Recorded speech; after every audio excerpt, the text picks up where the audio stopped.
بسم الله الرحمن الرحيم الحمد لله رب العالمين والصلاة والسلام على أفضل الأنبياء والمرسلين نبينا Muhammad وعلى آله وصحبه أجمعين.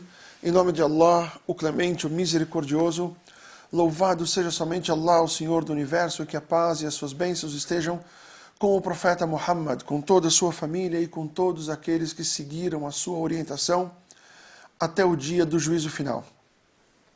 Meus irmãos e minhas irmãs, Assalamu alaikum wa rahmatullahi ta'ala wa barakatuh. Estamos aqui em mais um dia, em mais um encontro, relembrando ditos do profeta Muhammad sallallahu alaihi wasallam no tocante ao ensino, de como o profeta Muhammad sallallahu alaihi wasallam ensinava as pessoas e quais eram as suas técnicas, a sua forma de passar informações para estas pessoas que ouviam.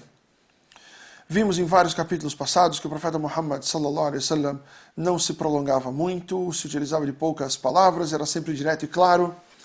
Vimos também que ele se utilizava até mesmo de desenhos e para ilustrar a informação que ele passava. Se utilizava de desenhos, se utilizava de gestos. Lembram do gesto? Que eu e aquele que adota um órfão estaremos como esses dois. E apontou para os dois dedos e fez assim. No dia no paraíso, inshallah, né, que a pessoa que adota uma criança vai estar no paraíso, inshallah, junto ao profeta Muhammad sallallahu alaihi wasallam, como estão juntos os meus dedos aqui. Discutimos também que o profeta Muhammad sallallahu alaihi wasallam às vezes ilustrava com objetos aquilo que era proibido, como pegou a seda na mão direita e o ouro na mão esquerda e deixou claro para as pessoas que aqueles dois objetos, aquelas duas coisas eram proibidas para os homens da nossa comunidade, como já foi explicado, que as mulheres podem usar o ouro e a seda, porém os homens não podem usar ouro e seda. No nosso último encontro, nós estávamos discutindo o fato de que nós, como ensinadores, como professores, como divulgadores do Islã, nós temos que nos colocar no lugar daquela pessoa. Nós temos que imaginar como que aquela pessoa agiria mediante uma determinada informação. Como que ela agiria se ela visse um determinado versículo do Alcorão Sagrado ou um determinado dito do profeta Muhammad sallallahu alaihi wasallam. E então, quais seriam as dúvidas que surgiriam a partir daquela informação. Vimos, por exemplo, que a informação que existe no Alcorão Sagrado e que existe na Sunna do profeta Muhammad sallallahu alaihi wasallam, de que os incrédulos vão ao fogo do inferno invariavelmente, é uma afirmação que necessita de uma explicação maior, e foi a explicação que nós demos na aula passada, quando dizemos que somente invariavelmente vai para o fogo do inferno, sem direito de perdão, sem direito à misericórdia de Allah subhanahu wa ta'ala, são aquelas pessoas que recusaram o Islã. Não que recusaram aquilo que se mostra na mídia hoje em dia. Que recusaram o Islã verdadeiro, o Islã do profeta Muhammad sallallahu alaihi wasallam, o Islã do Alcorão Sagrado. Eu vejo na internet muitas pessoas em vários idiomas, pessoas que dedicam parte da sua vida tentando ou mostrando a sua repúdia ao Islã.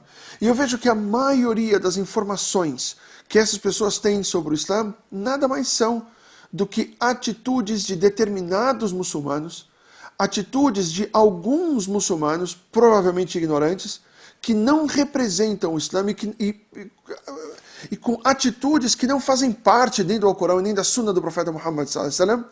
E essas pessoas se tornam exemplo na boca desses outros que recusam o Islã, falam que eu não quero o Islã, esse tipo de Islã eu não quero, essa filosofia errônea eu não quero, essa bestialidade eu não quero. E eu digo para essas pessoas que eu também não quero. Eu também não quero aquilo que não está no Alcorão Sagrado nem na Sunna do profeta Muhammad sallallahu alaihi wasallam, ainda que isso esteja na atitude de alguns muçulmanos. Esse Islã, até eu mesmo rechaço. Esse Islã eu também quero ele longe de mim, porque não é o Islã de Allah e não é o Islã do profeta Muhammad sallallahu alaihi wasallam. Com base nisso, o profeta Muhammad sallallahu alaihi wasallam, uma vez, ou certa vez com seus companheiros, Ele disse, num dito narrado por Abu Huraira, radiyallahu anhu, que era um dos principais companheiros do profeta Muhammad sallallahu alaihi wasallam, e um dos maiores narradores de ditos do profeta Muhammad sallallahu alaihi wasallam. Ele disse, existirão pessoas que virão até vocês e começarão a perguntar, por exemplo, Allah criou o universo. Essas pessoas vão chegar até vocês e vão perguntar, Allah criou o universo, certo? Você vai falar, sim, criou o universo. Mas quem criou Allah? Antecipando a essa pergunta, o crente então deve dizer, Amantu billah. Eu creio em Allah subhanahu wa ta'ala. Amantu billah. Nós sabemos, nós temos a certeza plena de que foi Allah subhanahu wa ta'ala, Ele é o ser eterno. Ele é o único eterno. Ele não tem começo e não tem fim. E nós acreditamos que Ele criou o universo. Mas quando vem pessoas com esse tipo de questionamento, como que você deve agir? Diga, Amantu billah. Eu creio em Allah. Não existe muita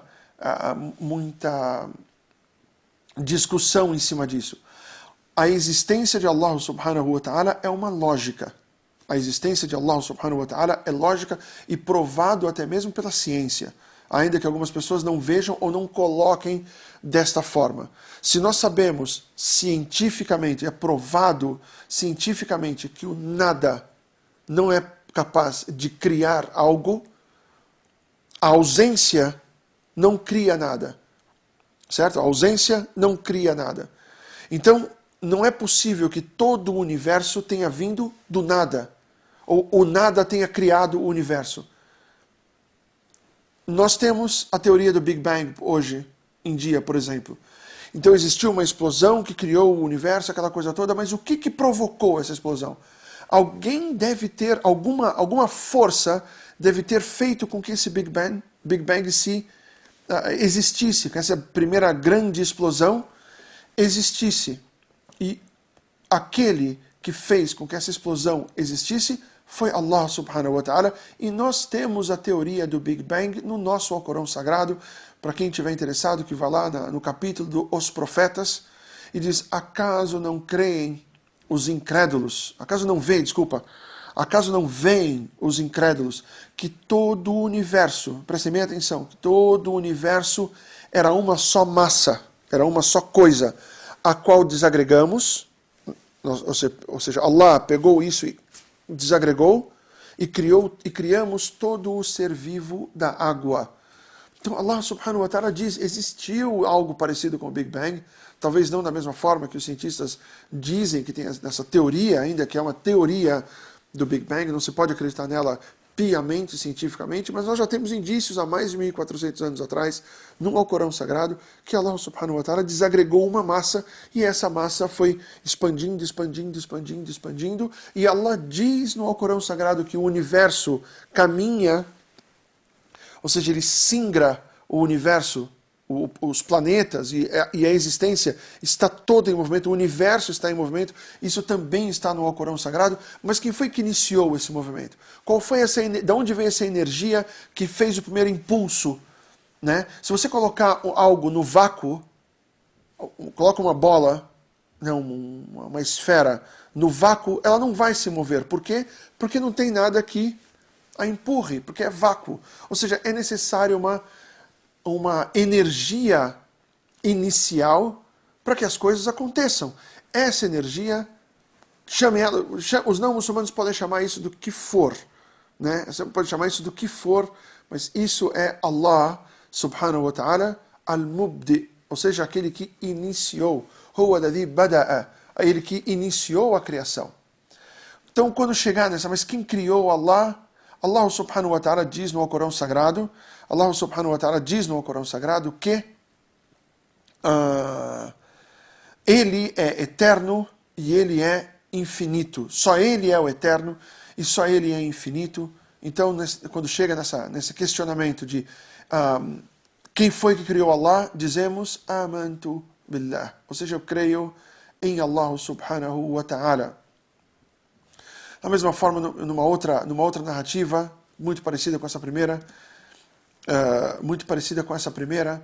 O profeta Muhammad sallallahu alaihi wasallam disse para os seus companheiros: o Satanás, o próprio Shaitan, virá até você, sussurrará no seu ouvido e vai perguntar para você e vai fazer com que você se questione: quem criou isso, quem criou aquilo, quem criou essa coisa, quem criou isso? E você vai: Allah foi o criador, Allah criou, até que vai tentar incutir na sua mente: e quem criou o teu Senhor então? Quem foi que criou Allah? Quando chega a esse ponto, o profeta Muhammad sallallahu alaihi wasallam nos ensina a dizer: A'udhu billahi minash shaitanir rajim. A'udhu billahi minash shaitanir rajim. Ou seja, busco refúgio, busco proteção em Allah subhanahu wa ta'ala contra o amaldiçoado Satanás, contra o shaitan ar-rajim. A palavra rajim, min ar-rajam, ou seja, que ele foi arremessado contra o Satanás, o Shaitan, que foi arremessado para longe da misericórdia de Allah subhanahu wa ta'ala. É isso que significa a palavra ar-rajim. Ele foi arremessado. Como assim o Shaitan foi arremessado? É claro que é um sentido mais ou menos figurado. Quando você arremessa alguma coisa, essa coisa fica longe de você. Quem o arremessou, entre aspas, foi Allah subhanahu wa ta'ala, para longe da sua misericórdia. Então sempre que vier a mensagem, sempre que vier a ideia: mas quem criou o teu Senhor?